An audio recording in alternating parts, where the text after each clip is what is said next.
Hello বন্ধুরা বান্ধবীরা, আশা করি সবাই ভালো আছো। আজকে আমি যেটা দেখাবো সেটা হচ্ছে এই যে দেখো আমি কোথায় এসে গেছি। অনেক সুন্দর একটি মেলা হচ্ছে।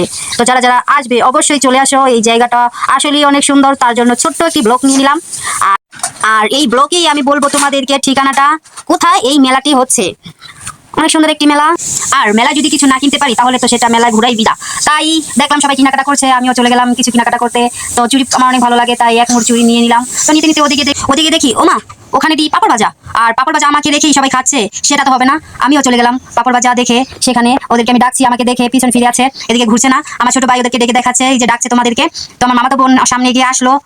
আর পাপড় ভাজা তো আমার অনেক পছন্দের একটা খাবার, তো সেটা না খেলে তো হয় না। তাই আমিও নিয়ে নিলাম, প্লেটের মতন দেখতে, তো তাই সবাই একটু মজা করলাম পাপড় ভাজা খেতে খেতে। এখন দেখি ট্রেন চলেছে জিগজাগ জিগজাগ জিগজাগ করতে করতে।